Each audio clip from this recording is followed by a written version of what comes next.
Bonsoir tout le monde. Je vais vous faire un tutoriel sur la conversion noir et blanc. À partir d'une image couleur, comment faire une photo noir et blanc. Je vais vous afficher une photo ici en couleur d'une scène que j'ai faite il y a 2 ans. C'était des amuseuses de rue dans une exposition de voitures antiques.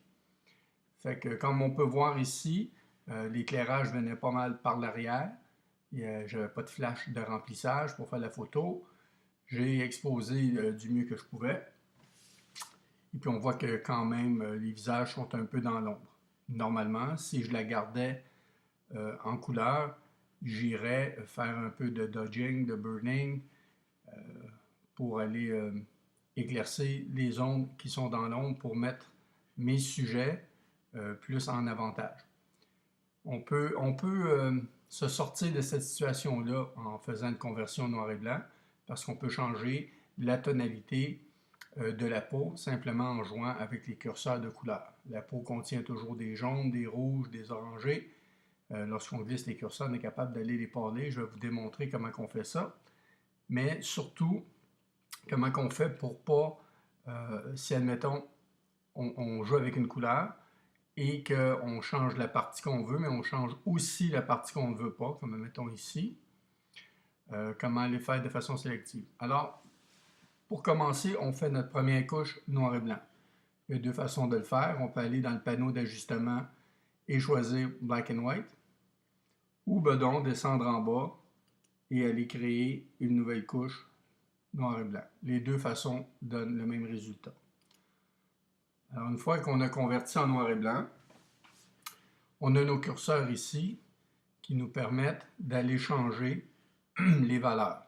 On part à 40 avec le rouge. Si je glisse le curseur du rouge, je vais aller foncer tout ce qui contient du rouge, ou je vais aller le pâlir au contraire. On voit ici que quand mes tons de peau commencent à être agréables, je vais beaucoup influencer aussi la robe qui est rouge. Si on veut voir quelle couleur qu'on avait au départ, on peut masquer notre couche et on voit là où il y avait du rouge. Donc, on y va, admettons, pour le ton de peau. On veut commencer avec ça. Ça contient du jaune aussi. On peut aller pâlir un peu. Et avec un visage plus pâle, ça donne un look rétro qui est dans le thème des vêtements et de l'animation que faisaient ces filles-là. Par contre, on a influencé d'autres couleurs. La même chose si on essaie tout de suite d'aller changer le bleu, on peut le faire. On sait qu'il y avait un peu de bleu ici, parce que le sujet étant dans l'ombre, les blancs ne sont pas blancs, ils sont bleus. Même ici, il y en a du bleu. Alors, on revient à notre noir et blanc. Si on joue avec les bleus, on influence, on le voit ici. Ça donne un beau contraste à la blouse. Par contre, ça vient changer ici aussi, cette partie-là. Si on ne voulait pas la pâlir, si on voulait la garder comme ça pour pas qu'elle attire trop l'attention, mais pouvoir aller pâlir où on veut, bien, il y a une façon de le faire, je vais vous le montrer. La même chose si je veux changer les verts. Bon, il va y avoir le gazon qui devient plus pâle ou plus foncé si on veut vraiment que nos sujets se détachent. Ça, c'est la première étape. Une autre façon aussi d'influencer la couleur, c'est de s'assurer que ce bouton-là ici soit enfoncé. Lorsqu'il est enfoncé, il devient sombre et la pipette, lorsqu'on la glisse sur une zone, ça va changer la couleur. On a dit que ça c'était rouge, okay, la robe. Alors si je clique et je la glisse, on voit que le curseur du rouge va se promener. On le voit ici. Il va se promener et on influence le rouge. Mais du rouge, il y en a dans les visages, il y en a aussi dans la boucle. Admettons qu'on y va pour les visages, on choisit ce qu'on veut influencer d'abord. Et après ça, on va aller, si on veut encore influencer le rouge, ben on va faire une autre couche. Alors, la façon qu'on fait ça, on fait une autre couche noir et blanc. Donc, on a deux couches noir et blanc, une par-dessus l'autre. Les curseurs ici sont donc en fonction de cette couche-là. Et même, je pars à 40 encore, je suis revenu au même réglage par défaut. Si j'essaie de le bouger, ça ne change absolument rien. Pourquoi? Mais parce que maintenant, Photoshop voit une couche noir et blanc. Même si on change les couleurs d'une couche noir et blanc, ça ne change rien. Il n'y a pas de couleur dans cet original-là, parce que pour Photoshop, maintenant, l'original, c'est cette couche-là. La façon de passer au travers et d'influencer, comme si on voyait une couche couleur, il y a deux façons de le faire. On peut aller dans les couches, Layer, Layer Style, Blending Options, et ça, c'est un petit menu dont on ne sert pas souvent. En anglais, c'est le Knockout. Il est écrit à None, ça veut dire qu'il n'y en a aucun. Donc, il ne voit pas au travers les couches qui sont déjà là, précédentes. Si je fais Deep, là, on est revenu comme on était au départ. L'autre façon de faire ça, c'est, mettons, je voulais le faire ici, je pourrais tout simplement double-cliquer dans cette partie-là d'une couche et ça nous ouvre le même menu. Alors, soit qu'on y va dans le menu des tâches ici, Layer, soit qu'on sélectionne ici, qu'on double-clique. On revient à cette couche-là et maintenant, on voit qu'on est au réglage pour le rouge à 65 où est-ce qu'on l'avait glissé tantôt pour cette couche-là. Maintenant, on va la glisser en regardant ailleurs. Et pour ne pas se mélanger, si c'est la robe que je veux influencer, je vais aller changer son titre. Alors, je double-clique ici. Je vais écrire robe. Alors, je vais savoir qu'est-ce que cette couche-là, j'ai choisi qu'elle influence. Alors, la robe, je la trouve trop foncée maintenant. Je veux la monter un petit peu. On va avoir une belle valeur de gris, on voit du détail. Quand c'est comme ça, on ne voit rien, ou presque. Comme ça, on voit plus la texture. Donc, je passé de 65 à 76. Pour que ça prenne effet, juste à cet endroit-là, on va se servir d'un masque. Il y a déjà un masque blanc. On clique dedans et on fait CTRL-I pour l'inverser. Elle va devenir noire. Quand on fait ça, on voit que les valeurs sont revenues comme elles étaient au départ. C'est ce qu'on voulait. On voulait pâlir les tons de peau qu'on a fait avec cette première couche-là. Ici, ce qu'on veut, c'est d'aller influencer ou d'aller modifier la couleur rouge de cette robe-là qui maintenant est trop pâle. Donc, on prend une brosse. On peut la régler à 100% pour voir 100% de l'effet qu'on a choisi ou le descendre un peu. Mettons, je le mets à 70% et je vais peinturer sur la robe. Pour être sûr que ça fonctionne, il faut toujours avoir un pinceau de la couleur inverse du masque. Alors, mon masque est en noir. Je suis en couleur blanc pour mon pinceau. Donc, je vais influencer quand je vais glisser. On voit que je peux lui donner exactement l'intensité que je désire. Parce que j'ai fait une couche spécifique. Alors, je peux aller faire ça comme ça. Et la robe, même si je dépasse, s'il n'y a pas de couleur rouge d'impliqué, ça ne changera pas grand-chose. Ça ne paraîtra pas. Chose ici. Et j'ai donné la densité que je voulais à la robe, sans influencer les tons de peau. Alors, c'est deux fois une couche dans laquelle j'ai influencé la couleur rouge, mais à un niveau différent pour cette couche-là, pour avoir un effet différent. Là, je suis à 70%. Si je repasse, là, ça va amplifier l'effet. J'aurais pu choisir 100%. Mettons que je le mets à 100%. Je n'aurai pas besoin de repasser dessus. Ça va être vraiment ce que j'avais choisi. Lorsque j'ai fait ma sélection, on repart sur tout ce qui est rouge.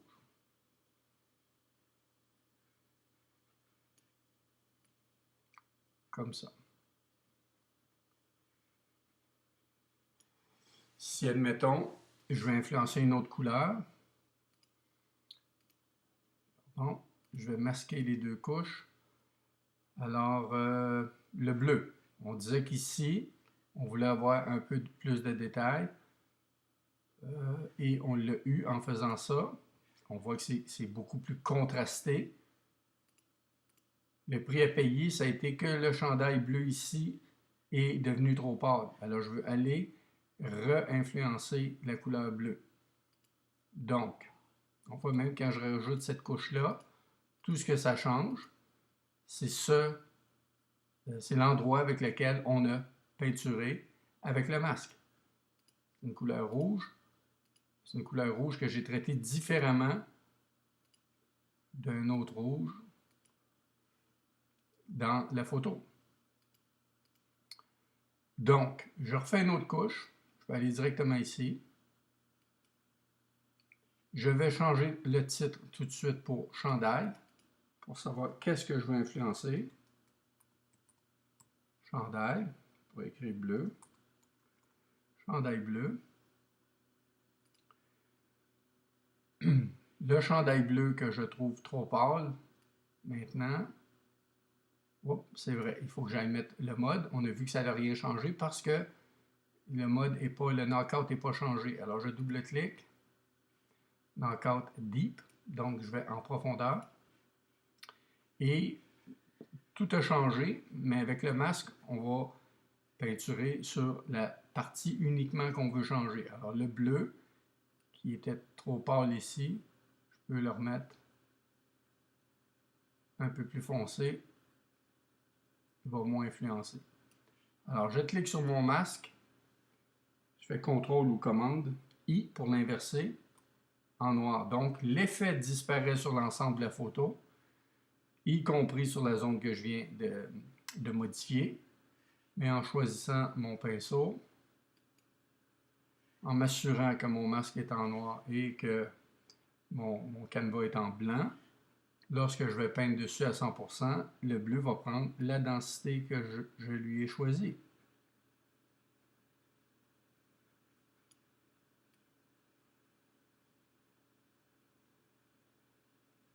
Simplement.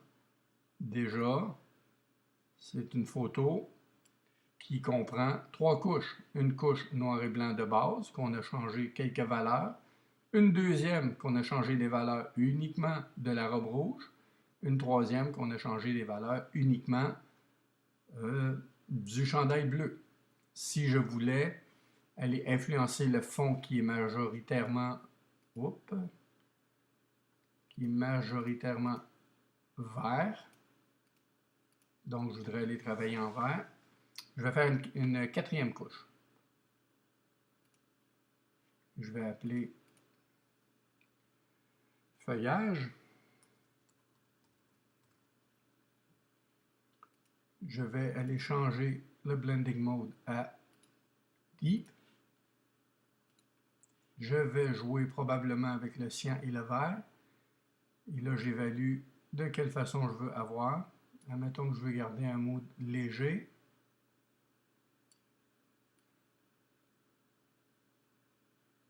On voit que ça influence aussi mes ombres. Si je veux que mes ombres soient plus transparentes parce qu'elles contiennent du bleu, je peux aller ouvrir comme ça aussi. Donc, le feuillage et les ombres en avant-plan. Alors, pour être certain qu'il va y avoir que ça qui va apparaître dans mon changement, je clique sur le masque. Commande I pour l'inverser.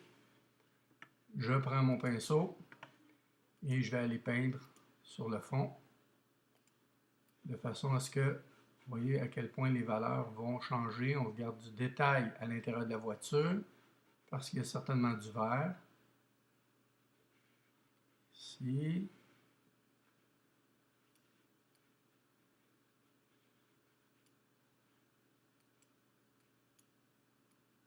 On a dit en avant-plan, on voulait que nos ombres soient plus transparentes.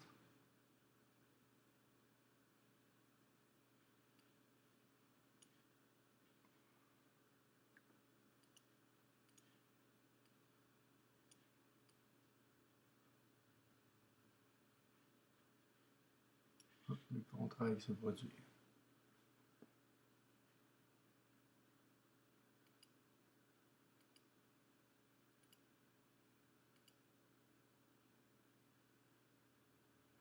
Je peux revenir en cliquant ici et changer ce que je viens de faire. Je peux augmenter simplement la partie que j'ai peinturée, que je viens d'influencer. Probablement que mon curseur avait glissé après que j'ai choisi. Et ça influence mes ombres en avant-plan aussi. Donc, quand je suis satisfait, je vais aller écraser toutes les couches. Alors, Layer, Flatten Image. Ça donne déjà un mood pas mal plus rétro. On va l'embellir en mettant un petit masque. Un petit contour de 14 pixels.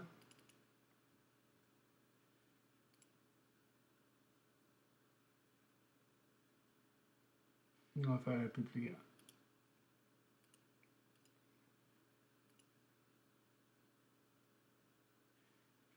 « 18 à la place. 18 pixels. OK, on sélectionne en faisant CTRL A. CTRL C pour la copier. J'ai déjà préparé un fond. Je fais commande V. L'image est plus grande que mon canevas, c'est pas grave. Je vais dans Edit, Image. Ouais, c'est ça. Edit, Transform, Scale. On se souvient que Scale, ça veut dire une mise à l'échelle. Pour que ça se fasse proportionnellement, il faut cliquer sur la chaînette et on va la réduire de façon à ce que ça rentre dans notre image, dans notre canevas qu'on a déjà fait.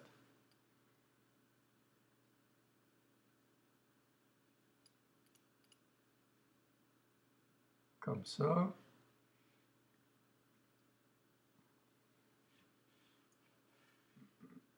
On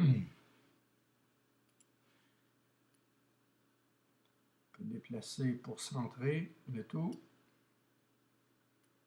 Ça a presque l'air d'une photo de mode. On peut aplatir le tout. Si on n'aime pas le cadrage, moi je trouve que c'est trop large de chaque côté. On va aller couper ça avec l'outil Crop. On va en enlever un peu. Et en glissant, on va recentrer l'image. On va en enlever plus que ça. On la recentre. Comme ça. On aplatit. OK, parfait. On va y mettre un dernier. Une dernière petite bordure. 14, ça devrait être correct. Black. Donc, c'est comme ça qu'on a pu travailler les couleurs de façon sélective en créant une couche par couleur, mais par zone. Il faut comprendre ça par zone dans la photo, dans chaque zone qu'on voulait influencer. Si on l'avait gardé comme au départ, ça aurait été plus noir ici. La robe aurait été beaucoup plus dense. Lorsqu'on a influencé le bleu, si on n'avait pas fait deux couches séparées de bleu, ici, le chandail aurait été presque blanc. Et ainsi de suite. En espérant que ça vous a aidé un peu. Si vous avez des questions, on se revoit sur le site Québec Photo. Merci beaucoup.